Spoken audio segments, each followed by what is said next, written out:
So today we're going to be testing out a new product that I know you guys have heard a lot about. I know that Tati's done a review on it. I know that Jeffree Star has done a review on it, something similar. This is different than the one they reviewed. It is the Silly Blender by Citra & Co. And it is a silicone makeup application sponge. And it's supposed to be very easy to clean.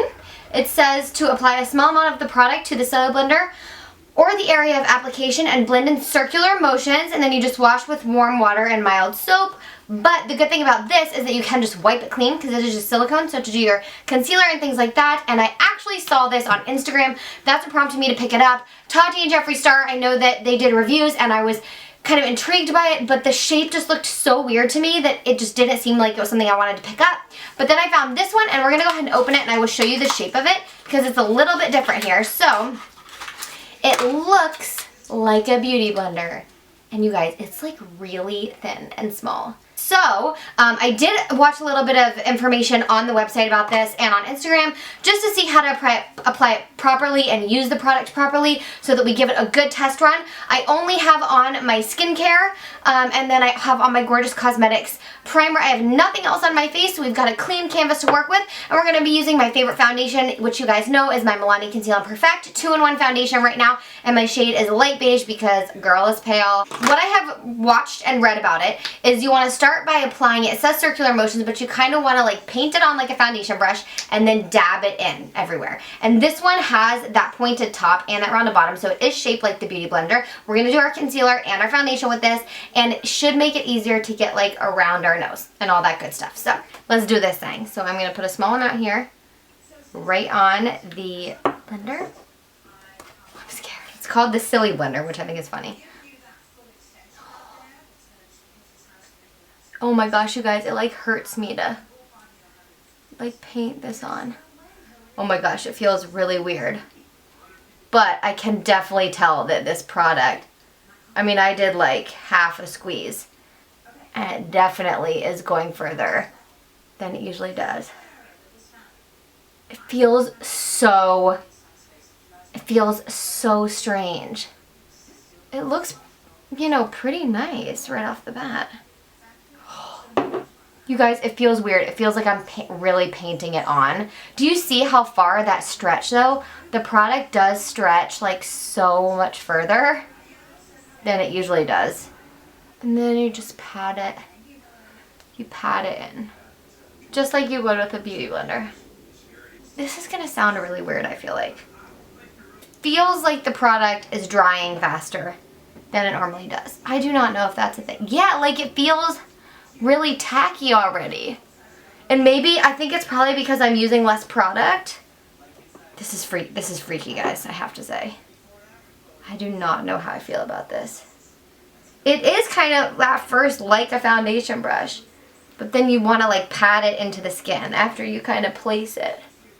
Honestly, guys, this is weird, but like the biggest thing that I'm noticing is that my skin just really like soaked it in and sucked it up a lot faster than it usually does. So you can't like, although it's not streaky. Let's see how it builds. Little here, little here.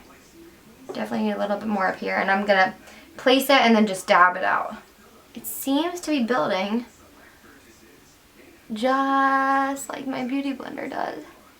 It dries faster. I think it has to be because I'm using less product, or it's because my beauty blender's wet. I'm actually kind of impressed.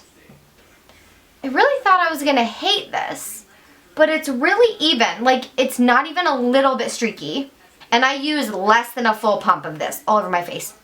Usually I use 1.5 pumps, but it's like tacky, but it's not so dry that you can't still blend it out. Alright, let's do concealer. I'm going to wipe this guy off. You can see that there's still some residue on it. So I went and got a beauty blender. And we're going to do my concealer with one side with the beauty blender, sorry Toby, and one side with this. And I just want to see what it's like if it takes the makeup off pretty easily. Yeah, I mean, there wasn't a whole lot left on here. I didn't wash it. It's so squishy, you guys. It's kind of weird. And I just looked in the mirror out in my bathroom, and really, it looks very similar to what it looks like when I do my Beauty Blender, but it seems like it didn't quite melt in as much as it normally does with my Beauty Blender. So let's take my concealer, do it just how we always do. Let's blend this puppy out. So I have my Stila sponge, and I'm just gonna pat. Probably should have used less product on this side, but it does take some off immediately.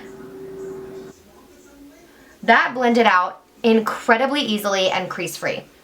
Beauty Blender, and look, it took just a little bit of product off, so it's not like it's totally clean. This definitely has taken more product up. The Beauty Blender definitely soaks up more product than the Stila blender does. Can you guys see the difference in these two sides, specifically right in this area? Now I'm going to take my Stila blender. I mean, that blends right away. And I can just see how much more coverage I'm getting with this guy. Honestly, I'm really impressed. And I actually really like it. It is gimmicky. But my foundation looks really good right now. Really good. I wonder if we could bake with it. Think you can bake with it with powder? Let's take my Derma blend.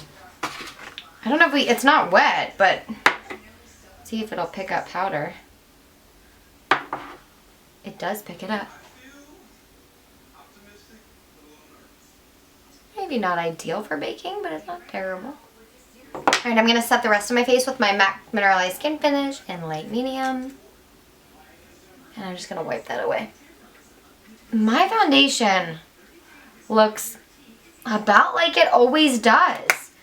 I mean, I venture to say, I mean, it gives me better coverage up front than the Beauty Blender does. Definitely. Don't have to use as much product. I'm going to go finish my makeup, let my thoughts sit, and I will be back in a minute. Okay, all, so I am back. I just finished up my makeup, and I'm actually really digging it today. Too bad it's already 4 o'clock. But I used my Kat Von D liquid lip in Plath, if you guys wanted to know. A few issues I want to talk about when I was finishing my makeup here. A few things that I like to do. With my Beauty Blender, one of the things I really like to do is after I kind of do my eyes, when I'm doing my mascara, I do have some fine lines that pop up. You know when you do that and you are doing your mascara and they kind of pop up and crease, and because this is damp, I like to go back through and just tap it in, and it just kind of like melts where my makeup could have like creased or, you know, gotten a little funky. And then on top of that, when I finish like my blush and my bronzer and my contour and all that fun stuff, if I have little places, I like the damp Beauty Blender to be able to just like tap it out, okay?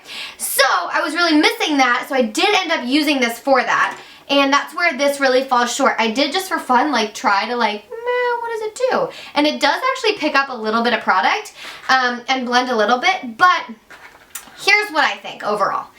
If you want a kind of gimmicky, really unique, different kind of beauty product for your collection, that is why you buy this. And also if you want to get the very most bang for your buck out of every single foundation that you use, that is why you buy this. I do have to say, this is probably the fullest coverage with the least amount of product I've ever gotten out of my Milani HD 2-in-1 foundation. I absolutely love the finish. It looks really beautiful on my skin. Even the baking really worked. Like under my eyes looks really pretty. I don't think it's going to have any problems with creasing. And honestly, I have more coverage on this side having used this than I do on this side, and it's really obvious to me, like in my mirror, because I use my Beauty Blender for that side of my face. Those are the reasons why you buy this product. I still think like I will use this on a daily basis. I also think for some reason this takes me longer. I think it'll be faster the more I use it, obviously. It's the first time I've used it, so it takes me a little bit longer. I do love the coverage I got from this. That is where I think this really stands out from the Beauty Blender. You can build up the coverage with the Beauty Blender though and get the same effect, but I will say like right away, this gives fantastic coverage. It blends really well. It's even. It's not like streaky or patchy anywhere on my face, anywhere down my neck, and even with my Beauty Blender sometimes I find that because sometimes the coverage can be a little inconsistent, but because this doesn't absorb any product, you like paint it on and dab it in, it does work really well, and I am shocked that I actually enjoyed that product. I thought I was going to really hate that product. I don't know. we'll keep testing it out. So I'm a little iffy on it, but I will put the link below if you guys want to check it out. It is by Citra & Co. It is not the one that I feel like everybody has reviewed for you guys. This one does look a little bit differently, so I'll put it in the description bar so I link it for you. I will also say the shipping was insanely fast. It got here in like 3 days after I ordered it. So that's it for this video. I hope that you enjoyed it. Give it a thumbs up if you did. I love you guys, and I will see you all in the next video. Mwah.